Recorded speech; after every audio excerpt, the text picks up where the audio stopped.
Good afternoon dear students. हमारे पास unit first physical world and measurement dimensions को हम लेकर चल रहे हैं। मैंने कल भी आप लोगों से एक बात कही थी कि अगर हमारी डायमेंशंस कंप्लीट हो जाती हैं अच्छी तरीके से तो हमें फिर किसी तरह कोई प्रॉब्लम्स नहीं आने वाली, क्योंकि सारी यूनिटों में ये सारी डायमेंशंस आई हुई हैं। मीन्स दैट एक चैप्टर को लेकर आई हुई हैं। अगर वो क्वांटिटी हमारे पास क्लियर हो जाएगी यूनिट डायमेंशंस, तो आगे जाके हमें उसकी हेल्प होगी। और वैसे मैं बता दूं आपको, आईआईटी, पीएमटी या किसी भी तरह का कंपटीशन टेस्ट होता है तो डायमेंशंस मोस्ट इम्पोर्टेंट टॉपिक है, जहां से 2 या 3 नंबर के क्वेश्चंस बनते हैं। तो जैसे कि मैं बात करता हूं मोमेंटम, तो मोमेंटम कह दो या लीनियर मोमेंटम कह दो, बात एक ही है। Linear momentum mass into velocity के बराबर होता है। मास हमारे पास m है, वेलोसिटी डायमेंशंस कल हमने फाइंड आउट कर दी थी, तो mL_t-1 बन गया। ये इसकी डायमेंशंस हैं। अगर मैं इसकी यूनिट की बात करता हूँ तो मास का किलोग्राम हो गया, लेंथ का मीटर हो गया, टाइम का हो गया सेकंड इनवर्स। डियर स्टूडेंट, मैंने एक एंगुलर मोमेंटम क्वांटिटी नहीं की है, लेकिन मैंने एक असाइनमेंट तैयार किया आज आपके लिए, तो वहाँ पे एक एंगुलर मोमेंटम क्वांटिटी आई हुई है। एंगुलर मोमेंटम जो बनेगा वो L बराबर बन जाएगा R×P के। R×P मतलब R मतलब हमारे पास डिस्टेंस रेडियस है, यानी कि लेंथ है एक तरह से L, और लीनियर मोमेंटम हमारे पास हो गया mL_t-1। इसका मतलब ये हो जाएगा mL²t-1। This is the dimensions of angular momentum, L = R×P। इसके बाद नेक्स्ट क्वांटिटी हमारे पास जो है एनर्जी है, और एनर्जी जो इक्वल होता है वो अमाउंट ऑफ वर्क डन के इक्वल होता है। वर्क की जो डायमेंशंस आया था कल mL²t-2, और यूनिट हमने जूल फाइंड आउट किया था। किसी भी तरह की एनर्जी है, चाहे वो इलेक्ट्रिकल एनर्जी है, चाहे वो पोटेंशियल एनर्जी है, चाहे वो काइनेटिक एनर्जी है, एवरी वन क्वांटिटी जो एनर्जी में आएगा उसकी यूनिट जूल में ही मेजरमेंट करोगे आप लोग। Next quantity moment of force या फिर टॉर्क कह सकते हैं। मोमेंट ऑफ फोर्स क्या है? जैसे दरवाजे को आप हैंडल को, जो उसका हैंडल होता है उसे पकड़ कर इधर उधर रोटेट कराते हो, तो दरवाजे पर जो आप फोर्स लगा रहे हो वो तो हो गया फोर्स, और आप उसे पकड़ रहे हो वो परपेंडिकुलर डिस्टेंस, और एक फिक्स एक्सिस का लॉन्ग में वो क्या करता है, इधर उधर मूव करता है। तो फोर्स हो गया mL_t-2, और परपेंडिकुलर डिस्टेंस क्या हो गया हमारे पास L। L से L की मल्टीप्लाई करिए तो ये आ जाएगा mL²t-2। डियर स्टूडेंट, कई बार कॉम्पिटिशन बेस्ड क्वेश्चन में कई बार पूछ ले जाता है कि आपको डायमेंशंस गिवन है, कोई भी 2 क्वांटिटी बता दो जिनकी डायमेंशन सेम हो। तो देखिए, अब एनर्जी की डायमेंशंस भी वही आ रही है, और मोमेंट ऑफ फोर्स यानी कि टॉर्क की डायमेंशंस भी वही आ रहा है। और टॉर्क का जो सिंबल आप लोग मेजरमेंट करोगे, ज़्यादातर आप लोगों को टॉर्क का सिंबल ये है डियर स्टूडेंट, ये टॉर्क है। यूनिट फोर्स की यूनिट हो गई न्यूटन, परपेंडिकुलर डिस्टेंस यानी कि मीटर हो गया। नेक्स्ट है ग्रेविटेशनल कांस्टेंट। डियर स्टूडेंट, आपने Newton's law of gravitation 10th class में स्टडी किया होगा।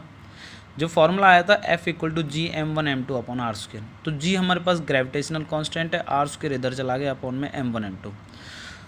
F क्या है हमारे पास? फोर्स हो गया है, R डिस्टेंस का स्क्वायर हो गया, मास इंटू मास हो गया है। तो फोर्स की डायमेंशंस हमने mL_t-2 पुट कर दिया है।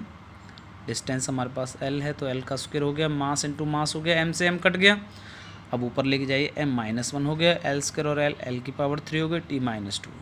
इसका मतलब यूनिट क्या बन गया?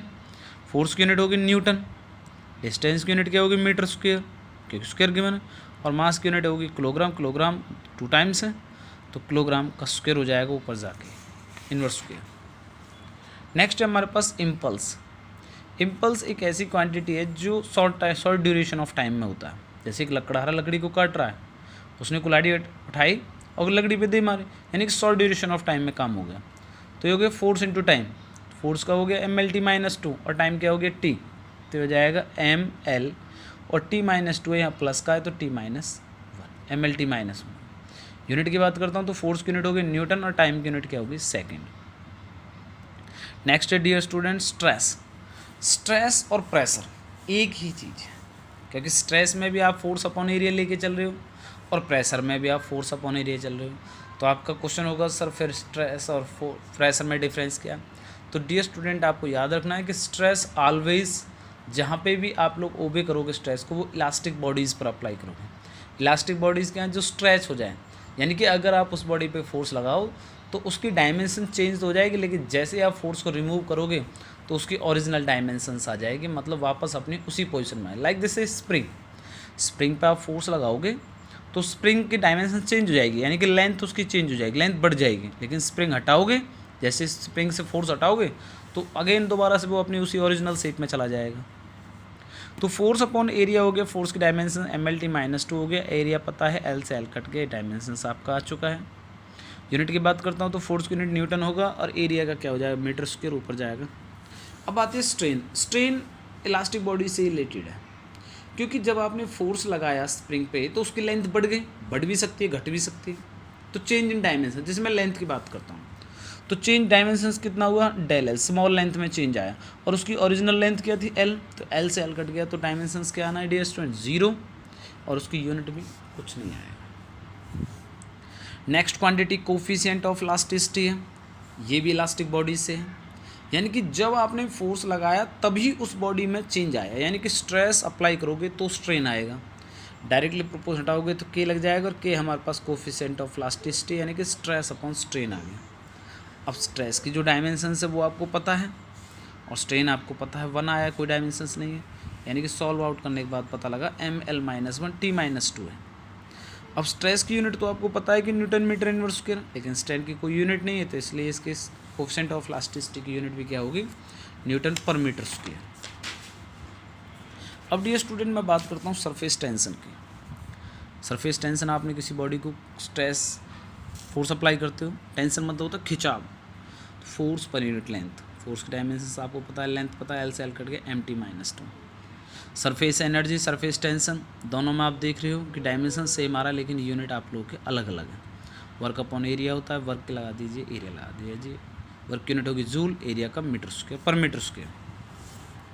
अब इसके यहाँ पर एक क्वेश्चन उठाया मैंने कि अगर मैं वेलोसिटी को, टाइम को और फोर्स को फंडामेंटल क्वांटिटी मान लूँ, यानी कि फंडामेंटल क्वांटिटी क्या है, जो जैसे मास है M से मेजरमेंट, एग्जैक्टली वेलोसिटी V से डिनोट होगा, टाइम को T से, फोर्स को F से, फंडामेंटल क्वांटिटी, तो मास की डायमेंशंस क्या होगा। तो उसने कहा कि फोर्स इक्वल टू होता है मास इनटू एक्सेलरेशन।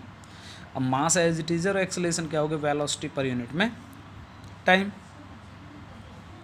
तो मास को आप ये रहने दो तो टाइम इधर चला जाएगा, फोर्स इनटू टाइम हो गया, अपॉन में क्या आ गया, वेलोसिटी।